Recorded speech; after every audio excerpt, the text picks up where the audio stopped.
Jauh di pedalaman Oman, tepatnya di kota Bahla, hidup sejumlah cerita urban di masyarakat dari mulai henna hewan mirip serigala, bermulut api, hingga manusia yang dapat berubah menjadi keledai. Cerita-cerita itu masih bertahan hingga hari ini, termasuk tentang para jin yang menghuni kota ini. Beberapa warga Oman yang percaya tahayul masih menghindari pemukiman gurun terpencil tersebut karena takut akan cerita tentang jin, makhluk gaib yang telah menjadi bagian dari cerita rakyat Arab sejak pra-Islam. Bahla, sebuah kota tenang yang dipenuhi kebun palem dan rumah-rumah bata lumpur yang sepi.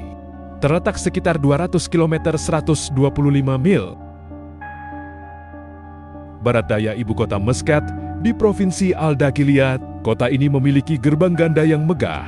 Di sini, di salah satu wilayah pemukiman tertua di Oman, masyarakat percaya pada jin, yang digambarkan sebagai makhluk gaib yang berbeda dari manusia dan malaikat, namun hidup berdampingan dengan manusia. Sejumlah kisah magis terkait jin mewarnai hidup keseharian warga di kota Bahla, termasuk mitos populer bahwa makhluk yang memiliki kekuatan supernatural itu ikut membangun tembok sepanjang 13 km di sekeliling kota dalam satu malam untuk melindunginya dari penjajah. Konsep tentang jin sudah ada sebelum Islam, tetapi deskripsi tentang makhluk itu ditampilkan dalam teks-teks Islam yang menyatakan bahwa mereka adalah juga makhluk Tuhan. Mereka biasa memperingatkan kami, anak-anak, untuk tidak keluar rumah setelah matahari terbenam. Cerita lisan dan teks-teks kuno tertentu menyatakan bahwa cerita mengenai jin adalah hal yang umum di wilayah semenanjung Arab. Menurut Ali E. Olomi, seorang profesor sejarah Islam di Loyola Marymount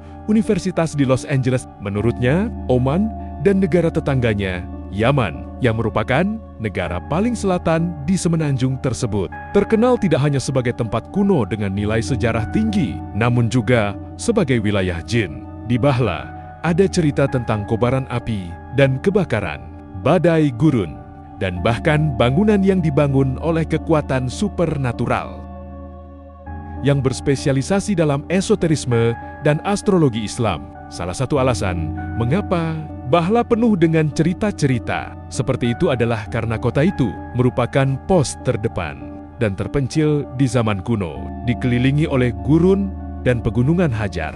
Kehadiran jin di tempat-tempat seperti Bahla dapat memberitahu kita banyak hal tentang sejarah dan budaya. Semenanjung Arab ini adalah sejarah masyarakat yang tinggal di pemukiman yang jauh, terhubung dengan pemukiman manusia lainnya, dan sangat merasakan kehadiran alam di sekitar mereka. Namun, di kalangan generasi muda Oman, tidak semua orang percaya tentang jin.